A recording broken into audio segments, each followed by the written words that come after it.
തമിഴ്നാട് പശുക്കൾ പെയിന്റ് ഉണ്ടാവും. അതെ അതെ. അപ്പൊ പെയിന്റ് അത് ചുരണ്ടുമ്പോ അത് വരും. പെയിന്റ് എന്ത് പൊങ്കലിനൊക്കെ അടിക്കും. പൊങ്കൽ ഇപ്പൊ 3 മാസം പൊങ്കൽ പിന്നെ എല്ലാ കളർ ചോപ്പ് പച്ച മഞ്ഞ എല്ലാം അടിക്കും. ഒരുപാട് കളർ ഉണ്ടാവും. അതുകൊണ്ടാണ് ഈ കളർ. ഇവിടുത്തേക്കാട്ടി കൂടുതൽ പാൽ എനിക്ക് കേരളത്തിൽ കിട്ടാൻ ചാൻസ് ഇല്ലേ? ഉറപ്പായിട്ട് ചാൻസ് അല്ലേ. എന്താ ഇവിടെ തീറ്റ കുറവാണ്. ഇവിടെ വിട്ടുമേക്കുന്ന മടല്ലേ. നമ്മൾ തോളത്തിൽ പോയിട്ട് നല്ല ഫീഡൊക്കെ വെക്കുമ്പോ നല്ല പാൽ ഒരുപാട് കിട്ടുന്നുണ്ട്. ഇവിടുത്തേക്കാട്ടി എങ്ങനെയാലും കൂടുതൽ കിട്ടാൻ ഉറപ്പായിട്ട് കൂടുതൽ കിട്ടും. പശു 4 ലിറ്റർ 5 ലിറ്റർ കൂടുതൽ എടുത്തുള്ളൂ. അപ്പൊ നമുക്കൊരു ഇതിപ്പോ 3ാമത്തെയാണ്, ഇത് 2ാമത്തെയാണ്. നമുക്കൊരു 20-25 റേഞ്ചിലാണ് ഈ പശു. അത്രേ കിട്ടും. നല്ലൊരു ജേഴ്സി എന്താണ് അവിടെ നിൽക്കുന്നത്? അത് കാണിച്ചു തരാം. നമുക്ക് അവിടെ വന്നിപ്പുണ്ട് ജേഴ്സി ടൈപ്പ്. ഇത് ഏതാണ്ട് നിൽക്കുന്നത്? ഇത് മറ്റേ ജേഴ്സിയാണ്. ബ്ലാക്ക് സിന്ധി അല്ലേ? ഓക്കെ. അപ്പൊ പാലിന് അത്യാവശ്യം ഫാറ്റ് ആണ്. നല്ല ഫാറ്റ് കിട്ടും. നല്ല കാറാൻ പശു പറയും. ഒറ്റ കളറാണ്. ഓ ശരി. ഇത് എത്രാമത്തെ ആയിരുന്നു? ഇത് 2ാം പേര്.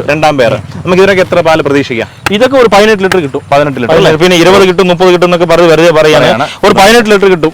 ഒരു കർഷകനുമാണ്.